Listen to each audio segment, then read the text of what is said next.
오늘 야구를 확률 게임이라고들 합니다. 선수가 아무리 최선의 플레이를 펼쳐도 최선의 결과를 보장해줄 수는 없다는 뜻인데요.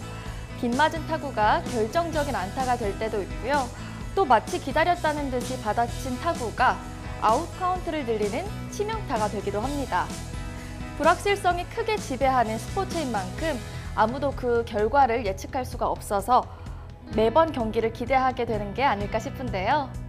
불확실성 너머에 있는 최선의 결과, 그리고 확실성 안에 있는 차선의 결과. 여러분이라면 어떤 선택을 하시겠습니까?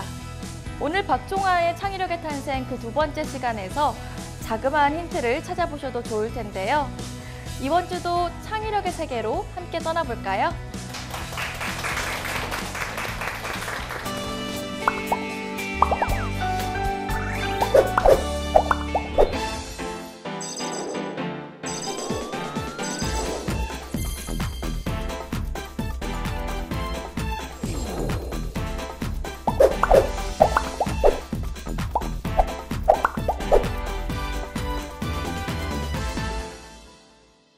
안녕하세요. 박종화입니다. 만나 반갑습니다. 오늘은 창의성에 대한 두 번째 특강, 가능성과 확실성이라는 키워드에 대해서 같이 한번 살펴보겠습니다. 창의성에서 가장 중요한 키워드를 이해한다 그러면은 저는 가능성과 확실성을 여러분 한번 구별해 보시면 참 좋을 것 같아요. 먼저 창의성이라는 것은 무엇인가? 창의성이라는 게 뭡니까, 여러분? 그 옛날 사람들은 여러 가지 이야기를 했었대요. 소크라테스 같은 사람도요, 내가 뭔가 철학적인 생각을 하는 거는 멀리서 신성한 영혼이 나한테 뭔가 생각을 줘서 했다, 이렇게 생각을 했대요. 그 영혼을 디몬이라고 불렀다라는 거거든요. 그리고 로마 사람들도 이렇게 누군가가 천재적인 작품을 내놨을 때는 그 사람이 뭔가 생각을 해서 한 것이 아니라 요정 같은 지니어스라는 요정이 와가지고 그 사람의 몸에 들어가서 뭐 천재적인 작곡을 하게 하고 나갔다, 뭐 이렇게 생각을 했대요. 천재를 얘기할 때 영어 단어 지니어스 쓰는 게 이 어원이 똑같다라는 거고요. 근데 이게 아주 옛날 사람들의 생각이고 한 200년, 100년 정도 전서부터 사람들이 인간의 능력이다, 인간이 뭔가를 하게 된다, 이렇게 생각하게 됐다라는 겁니다. 여기서 보시는 것처럼 최근 한 50년 전까지만 하더라도요, 확산적으로 생각을 넓혀나가는 것을 사람들은 창의성이라고 부분적으로 생각했습니다. 근데 이제는 생각을 넓혀나가는 것만이 아니라 그것을 잘 정리해나가는 것까지 창의성으로 봅니다. 그래서 요즘에 창의성의 가장 기본적인 이야기는요, 새롭고 가치 있는 작품을 내놓는다, 이렇게 생각하시면 좋을 것 같아요. 이게 새로운 것도 있어야 되고 가치도 있어야 되기 때문에 곱셈으로 많이 표시합니다. 새롭고 가치 있다. 제가 좋아하는 질문 하나 같이 한번 풀어봐 보실래요? 2층에 전구가 3개 있고 스위치는 1층에 있습니다. 스위치 3개하고 전구 3개. 근데 2층으로 단 한 번만 올라가서 어떤 스위치에 어떤 전구가 연결되어 있는지 우리가 알 수 있을까요? 질문 다시 한번 해볼게요.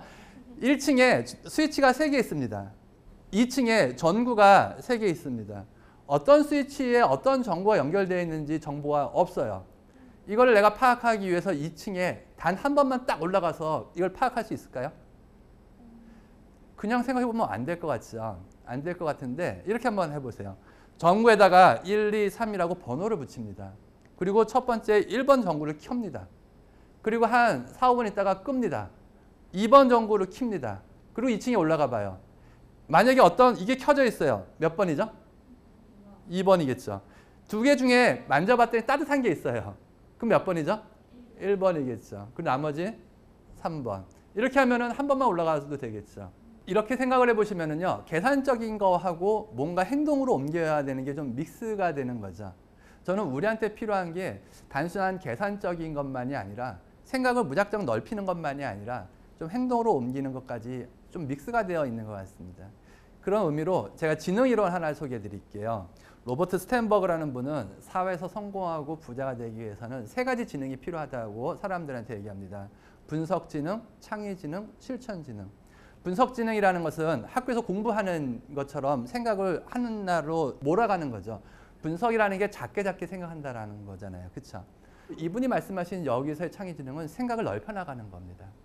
실천지능이라는 것은 뭔가 행동으로 옮기는 실행을 잘하는 지능인데요. 이 세 가지 지능의 교집합을 이분은 성공지능이라고 얘기했는데 우리가 일상에서 필요한 창의성을 성공지능이라고 한번 보시면 좋을 것 같습니다. 가능성하고 확실성에 대한 이야기를 한번 해보시죠. 세상에는 두 종류의 사람이 있습니다. 어떤 사람이 있고 어떤 사람이 있습니까? 뭐 남자 여자 있잖아요. 그렇죠? 그리고요. 뭐 이성적인 사람, 감성적인 사람, 내향적인 사람, 외향적인 사람. 근데 이 두 종류로 사람을 구별하는 것은 굉장히 효과적인 구별인 것 같아요. 그리고 현명하게 활용도 할 수 있는. 이 사람은 이래라고 뭐 규정 짓는 건 별로 안 좋은 것 같아요. 근데 한번 그렇게 생각하는 건 필요한 것 같습니다. 저는 개인적으로 세상에는 듣는 사람이 있고 보는 사람이 있다라는 피터 드러커 선생님의 말을 도움이 됐었던 적이 있었습니다. 사람들은 보는 사람이 있고 듣는 사람이 있습니다. 여러분 보는 사람입니까? 듣는 사람입니까? 저는 보는 사람이거든요. 그래서 PPT가 없으면 강의를 한마디도 못합니다. 근데 어떤 분은 PPT 한 장 없이도 막 강의 잘 하시잖아요. 그분은 듣는 분인 거죠. 어떤 상사님한테는요. 뭔가 가가지고 막 보고를 합니다. 부장님 이건 이렇고요 저렇고요 막 얘기하면 부장님은 한마디 하십니다. 문서로 가져와 임마 문서로 막 이렇게요. 그분은 무슨 분일까요? 보는 분인 거죠. 근데 어떤 분은 가가지고 문서로 막 얘기하면 야 답답하게 그러지 말고 빨리 와서 설명 한번 해봐. 뭐 이렇게 말씀하십니다. 그분은 어떤 분입니까? 듣는 분이죠. 내가 보는 사람인지 듣는 사람인지 파악하는 것도 굉장히 큰 자기개발이라고 얘기하거든요. 마찬가지로 생각도 몇 가지 종류가 있을 것 같습니다. 냉철한 생각, 유연한 생각 이렇게 먼저 한번 나눠보시죠. 뭔가 정확하고 현실적이고 체계적으로 생각하는 게 냉철한 생각이고요. 가능성을 생각하면서 뭐 그럴 수도 있지 뭐 괜찮아 이렇게 생각하는 게 좀 유연한 생각인 것 같습니다. 구별을 한번 해보시죠. 논리는 냉철합니까? 유연합니까? 비유는 좀 유연한 거겠죠. 꿈, 유연, 이성, 냉철, 정확성, 냉철, 유머. 유연. 구별이 좀 되십니까? 우리가 하는 많은 것들은 유연한 것이 있고 좀 냉철한 것이 있습니다. 이것을 좀 더 정리해서 얘기를 보면요. 논리와 직관 같이 생각하실 수 있을 것 같아요. 뭐 질서를 잡고 판단을 하는 생각이 있고요. 자유롭게 발상을 하는 것이 있습니다. 주어진 것이 맞는지 틀리는지를 판단하는 생각이 있고요. 새로운 뭔가가 없을까? 뭐 이런 생각을 하는 생각이 있다 그러면은 유연한 생각, 냉철한 생각 이 두 가지를 한번 구별해서 생각해 보실 필요가 있습니다. 직업으로 봐도요. 판사와 같은 직업이 있고 예술가와 같은 직업이 있죠. 여러분 판사 선생님은 유연해야 됩니까? 냉철해야 됩니까? 냉철하셔야 되죠. 그리고 예술가는 유연하게 막 하고 싶은 것만 하잖아요. 그렇죠? 내가 하는 일이 유연한지 냉철한지 판단하는 것도 좀 필요한 것 같습니다. 논리하고 직관이라는 단어로 이것을 한번 생각을 해보시면요. 사람들은 뇌 이야기를 많이 하죠. 제가 두뇌 생리학적인 이야기를 뭐 저도 잘 모르니까 아주 단순하게 조금만 소개 한번 해드릴게요. 뇌는요. 부분적으로 일을 한대요. 그리고 어떤 특정한 역할을 특정한 부분에서 한대요. 여기 표현된 거로 얘기하면요. 이 부분이 만약에 듣기를 한다 그러면은 이 부분은 말하기를 하고요. 이 부분이 일할 때는 다른 부분은 다 놉니다. 이 부분이 말할 때는 다른 부분 다 놀아요. 근데 마이크로 프로세스처럼 이게 굉장히 빠른 속도로 움직이면서 일을 처리하기 때문에 우리가 느끼기에는 들으면서 말을 하는 걸 동시에 하는 것처럼 느끼는 거죠. 오른손잡이 왼손잡이가 있는 것처럼 어떤 사람은 이쪽을 좀 더 좋아하고 어떤 사람은 이쪽을 좀 더 좋아합니다. 많이 쓰는 거죠. 이쪽을 좀 더 많이 쓰는 사람은 말하기보다 듣기를 좀 더 좋아한다고 생각할 수 있고요. 이쪽을 좀 더 많이 쓰는 사람은 듣기보다 말하기 좀 더 좋아한다고 생각할 수 있습니다. 제가 이렇게 짝을 이루고 있는 거는요. 한쪽을 한쪽보다 더 많이 사용합니다. 그게 자연스러운 거죠. 손가락 이렇게 한번 해보세요. 손가락 이렇게 하셔가지고요. 이 포인터가 이 원 안에 들어오게 두 눈을 공평하게 뜨시고 이 포인터가 원 안에 들어오고 한번 해보세요. 삐딱하게 하지 마시고 두 눈을 다 뜨시고 공평하게 이 포인터가 원 안에 들어오게 한번 해보세요. 그리고 공평하다고 생각이 드시면은요. 오른쪽 눈하고 왼쪽 눈을 팔을 고정시키면서 한 번씩 감아보세요. 번갈아 가면서. 한쪽 눈에는 이게 들어오고 한쪽 눈에는 안 들어오시죠. 오른쪽 눈에 이게 들어오시는 분.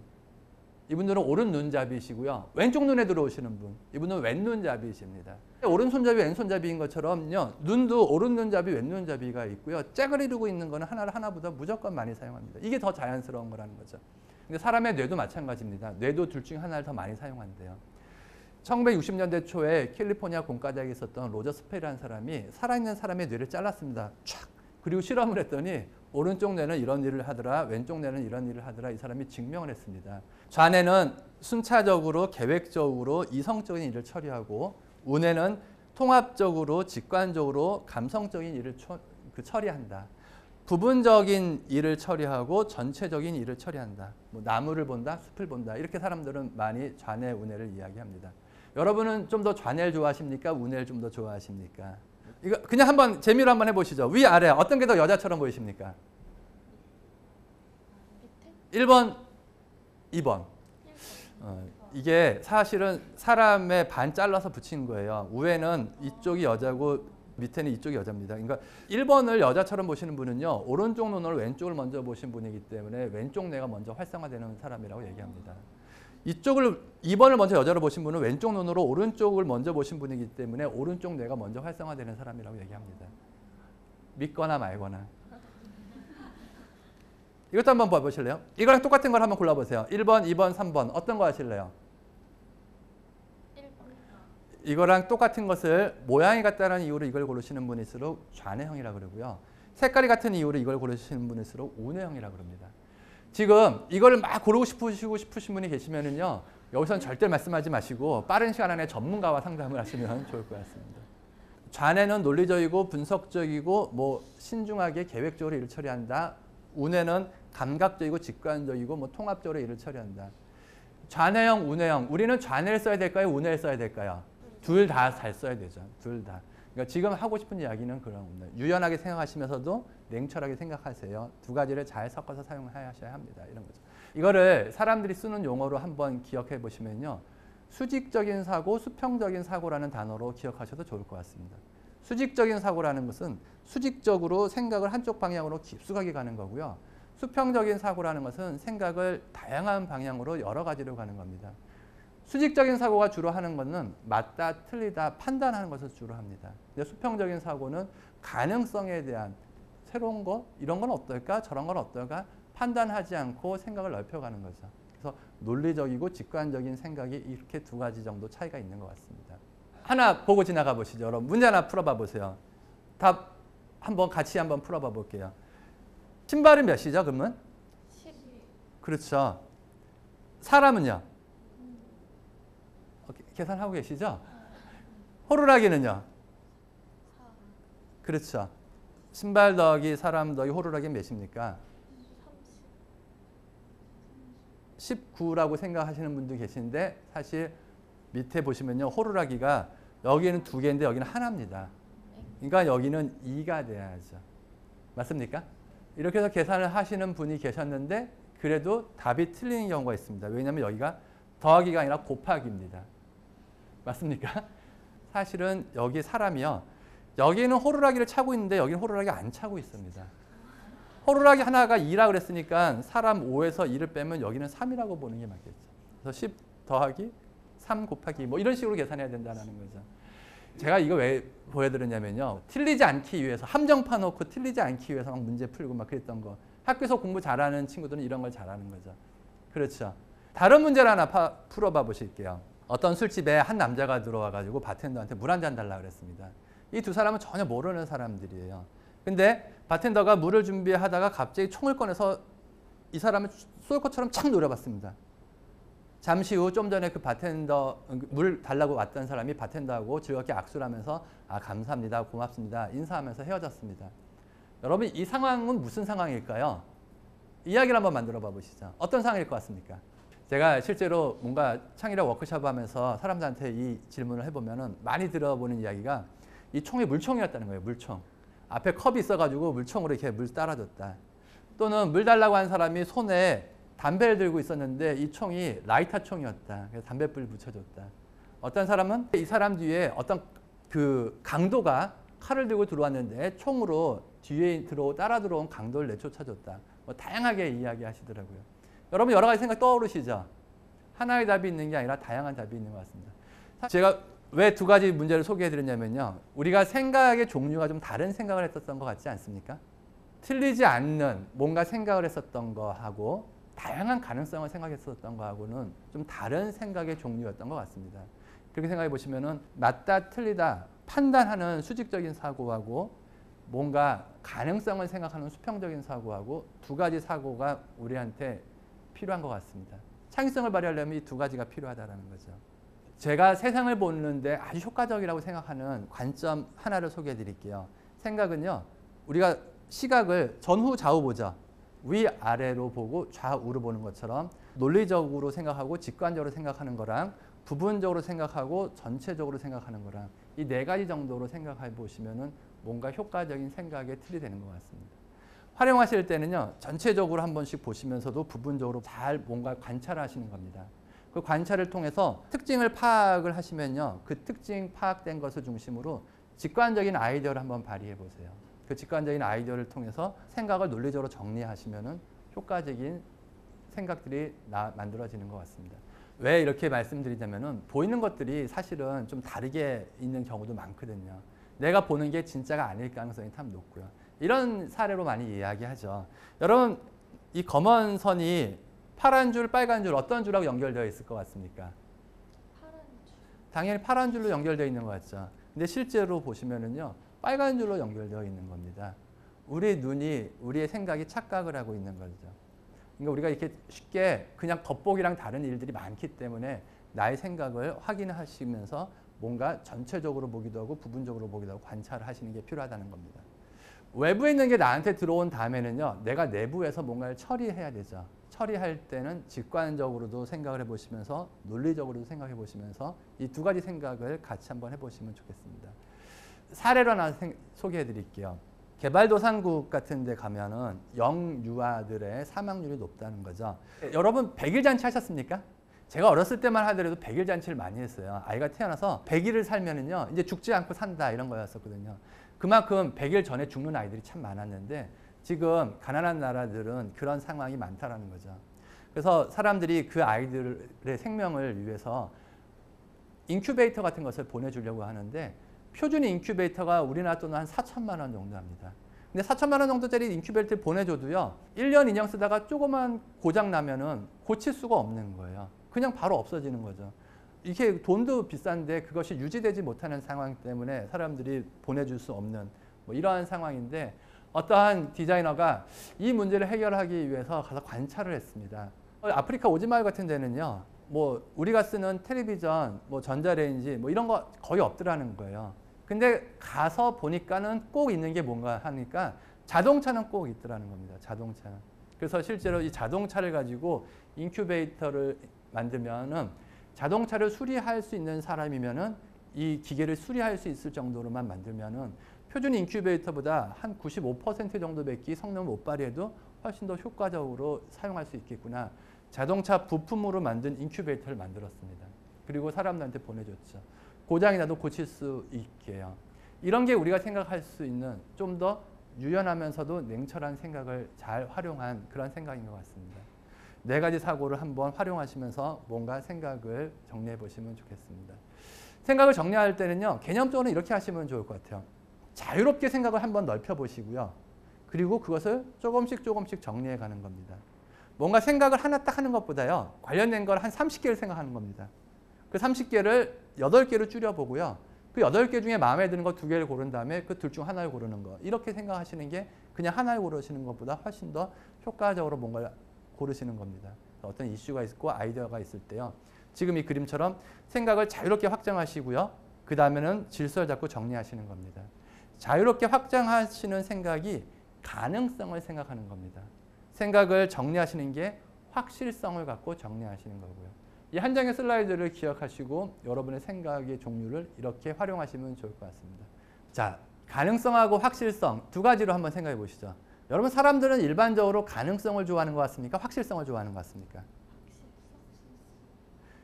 대부분의 사람들은 확실성을 좋아합니다. 여러분 학교에서 우리가 배웠던 공부를 생각해 보세요. 가능성을 생각하는 공부를 배웠던 것 같습니까? 아니면 확실성을 따지는 공부를 배웠던 것 같습니까? 확실성을 따지는 공부를 주로 많이 배웠죠. 근데 창의력, 뭔가 새로운 생각 이런 거가 필요한 세상에 우리가 살고 있다는 거 아닙니까?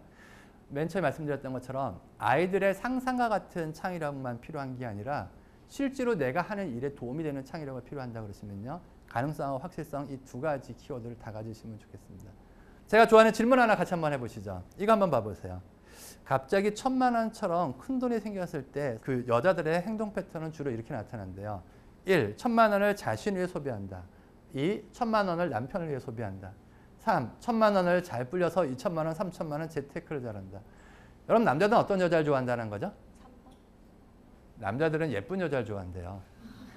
제가 이 질문을 듣고 감동을 받았습니다. 제가 왜 감동받았냐면요. 1번이니까 2번이니까 3번이니까 질문했는데 1번도 아니고 2번도 아니고 3번도 아닌 4번 예쁜 여자가 답이었어요. 너무 감동스럽죠. 제가 드리려고 했던 이야기는 이게 아니고 여러분이 고민하시는 문제 있잖아요. 1번이니까 2번이니까 3번이니까 고민하시는 그 문제 1번도 아니고 2번도 아니고 3번도 아닌 더 멋지고 대단한 4번, 5번이 반드시 있습니다. 주어진 것 안에서만 생각하지 마시고 새로운 가능성을 꼭 생각하시면 좋을 것 같아요. 우리는 학교 다닐 때 1, 2, 3, 4번이 주어지면 이 안에서만 골랐지 않습니까? 그거 말고도 우리가 선택할 수 있는 게 가능성이 또 많이 있거든요. 가능성에다가 확실성을 항상 더하시면 좋겠습니다. 맞습니까? 자, 질문 한번 해볼게요. 달리기를 하고 있습니다. 내가 막 달리기를 하고 있는데 달리기를 하다가 앞에 있는 2등을 지금 제꼈습니다. 전 몇 등으로 뛰고 있습니까? 2등이죠. 2등을 제꼈어요. 2등이죠. 가끔 1등 그러면 그 사람 희생양 만들고 막 그러는 거잖아요. 하나 질문 더 해보실게요. 달리기를 하고 있습니다. 얘 열심히 달려가지고 앞에 가던 꼴등을 지금 앞질렀습니다. 전 몇 등으로 뛰고 있습니까? 꼴찌에서 두 번째. 그렇죠? 100명이 뛰고 있으면 99등. 50명이 뛰고 있으면 49등. 이렇게 희생양을 만드는 거거든요. 근데 꼴등을 제꼈어요. 그러면은 뭐라고 대답하실래요? 누가 꼴등을 제껴요? 꼴등 뒤에 아무도 없잖아요. 이렇게 이야기하는 게 확실하게 이야기하는 거죠. 제가 너무 빨리빨리 얘기해가지고 잘 헷갈리실 수도 있는 것 같은데 꼴등을 제꼈어요. 전 몇 등을 뛰고 있을까요? 그럴 때는요. 꼴등 뒤에 아무도 없는데 누가 꼴등을 제껴요? 이렇게 얘기하시는 분이 굉장히 확실성을 갖고 이야기하시는 겁니다. 근데 어떤 분은 그러시더라고요. 꼴등을 제꼈어요. 몇 등을 뛰고 있을까요? 1등이요. 그러시더라고요. 왜 1등이죠? 그랬더니 얘네는 운동장 5바퀴 뛰기를 하고 있는데 4바퀴째 돌았을 때 1등이 한 바퀴를 더 돌아서 꼴등을 제낀 거래요. 이분은 가능성, 확실성에다가 플러스 가능성을 더하셨죠. 그러니까 재미있죠. 다시 한번 말씀드리면은 가능성에다가 확실성 두 가지를 더한 걸 한번 해보시면 참 좋겠습니다. 내용을 정리해서 말씀드리면은 수직적인 사고, 수평적인 사고, 맞다 틀리다 판단하는 생각하고 뭔가 새로운 가능성을 탐색하는 생각이 있다 그러면은요. 우리한테는 수직적인 사고하고 수평적인 사고, 논리하고 직관 뭐가 필요해요? 둘 다 필요하다. 둘 다 활용한다. 이런 생각을 해보시면 좋겠습니다. 제가 믿는 걸 하나를 소개하면은요. 저는요. 이 벤 다이어그램을 생각을 합니다. 항상. 뭔가 위기하고 기회는 불확실함 안에 있습니다. 맞습니까? 위기하고 기회는 불확실함 안에 있습니다. 그래서 뭔가 불확실함이 커져가는 상황에서는요. 위기도 커지면서 그만큼 기회도 커지는 겁니다. 제가 가장 현명하지 못하게 생각하는 사람은 어떤 사람이냐면요. 이 위기를 피하기 위해서, 위험을 피하기 위해서 불확실함 자체를 제거하는 사람이 있습니다. 그러면 불확실함 자체까지 제거하면 어떻게 되나요? 기회까지 날아가죠. 여러분 너무 확실한 것만 생각하고 확실한 것만 쫓아가면서 이 불확실함 자체를 제거하지 마시기 바랍니다. 불확실함 자체를 제거하면은 위험은 피할 수 있어도 기회까지도 같이 없어지기 때문에 불확실함을 잘 받아들이시면서 위험을 피하고 위기를 피해서 기회를 잘 잡으시는 현명하심을 발휘하시면 참 좋을 것 같습니다. 자, 오늘 이야기를 정리해 보면은 전후, 좌우, 부분적으로, 전체적으로, 논리적으로, 직관적으로 보는 4가지 시각을 한번 가져봐 보시고요. 생각을 활용할 때는 한 번에 하나의 생각으로 다이렉트로 가져가지 마시고 처음엔 한 30가지 정도 생각하시고 이 30가지를 8가지로 줄이시고 8가지 중에 2가지를 고르셔서 둘 중 하나를 선택하는 것처럼 가능성을 먼저 여러 가지 가능성을 생각하시고 그 중에서 확실성으로 차츰차츰 생각을 정리해 나가시는 이런 다이아몬드처럼 생긴 사고를 활용하시면 좋겠습니다. 자, 오늘 준비한 이야기는 가능성하고 확실성을 활용하자 이렇게 기억하시면 좋겠습니다. 마무리로 제가 질문 하나 하고 마칠게요. 여러분 부자는 어느 날 갑자기 부자가 된다. OX 퀴즈 한번 해보시죠. OX. 부자는 어느 날 갑자기 부자가 된다. OX. 인기 스타는 어느 날 갑자기 인기 스타가 된다. OX. 공부 못하는 애가 공부 잘하게 됐어요. 얘 성적은 어느 날 갑자기 확 오른다. OX. 이 질문에 제가 관찰한 건 모두 다 O입니다. O. 제가 관찰한 걸 하나 소개해 드릴게요. 뭔가 시간이 지나면서 성과가 눈에 들어오는 결과가 맺어지는 거는요. 지금 보시는 것처럼 이렇게 수학적인 모델로는 지수 함수와 같은 모습으로 만들어집니다. 처음에는 아무리 열심히 해봤자 잘 진행되는 게 없다가요. 어느 순간 폭발적으로 증가하기 시작해서 확 간다. 이런 거죠. 여러분 부자는 어느 날 갑자기 부자가 됩니다. 부자 된 사람들 한번 주변에서 보세요. 20살에 무일푼이었던 사람이 50살에 30억의 재산을 모았습니다. 그 사람의 재산은 어떻게 증가했을까요? 20살에 빵원, 30살에 10억, 40살에 20억, 50살에 30억 이게 쭉 증가했을까요? 그렇게 생각하는 건 비현실적인 생각이죠. 20살에 아무것도 없던 사람이 아무리 열심히 일해봤자 이 사람이 뭐 30대, 40대 초반까지 뭐 별거 없었을 것 같습니다.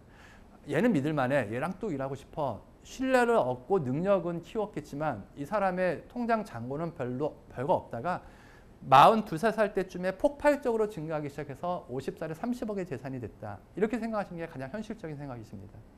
동의가 되십니까? 인기스타는 어느 날 갑자기 인기스타가 됩니다. 왜 그러냐면요. 인기스타를 우리가 처음 텔레비전이나 이런 데서 보았을 때는요. 그 사람이 이미 여기 와 있는 사람이거든요. 조금 지나갔을 때 확 가는 거죠. 근데 처음 텔레비전에 한번 어디 행사에 한번 얼굴을 내밀기 위해서 무명 생활을 몇 년 했어요. 연습생을 몇 년 했어요. 이런 게 많이 있는 거 아닙니까? 이렇게 일이 진행되는 겁니다. 여러분 공부도 마찬가지죠. 공부 잘하는 애랑 공부 못하는 애랑 한번 비교해 보세요. 공부 잘하는 애가 2시간 공부한 공부 양이 공부 못하는 애 10시간 공부한 것보다 더 많이 공부하는 경우도 많죠. 왜 그렇습니까? 집중을 잘해서 머리가 좋아서 그게 현실적인 생각이 아니고요. 공부 잘하는 애는 지금 여기 와 있는 거예요. 조금만 가도 이만큼 가잖아요. 공부 못하는 애는 지금 여기 와 있는 거예요. 많이 가봤자 여기까지 못 가는 거죠. 뭔가 배웠던 거 한번 생각해 보세요. 영어 같은 게 대표적인 거죠. 영어 같은 거 아무리 막 들어도 잘 못 알아듣겠다가 어느 순간 귀가 뻥 뚫리는 경험한다 그러잖아요. 그렇죠? 뭐 경험해보지 못했지만 그런 얘기 들어보지 않으셨습니까? 우리가 생각해 보시면 많은 일들이 그렇게 진행됩니다. 아무리 열심히 해도 뭔가 눈에 띄는 결과가 하나도 없는 요 박사와 같은 기간을 지나게 됩니다. 근데 저는 이 기간이 가장 중요한 기간이라 생각합니다. 이 순간에 내가 아무리 해봤자 여기까지밖에 못 왔으니까 요만큼까지밖에 못 가겠구나. 나는 고만고만한 사람이야 라고 절대로 여러분 한정하지 마시고 에너지를 응축하셔서 어느 순간 사람들은 이 지점을 뜨는 점, 티핑 포인트라는 용어로 이야기합니다. 티핑 포인트를 지나서 폭발적으로 성장하시는 여러분이 되시면 좋겠습니다. 자, 오늘 제가 준비한 이야기는 이만큼 하겠습니다. 감사합니다.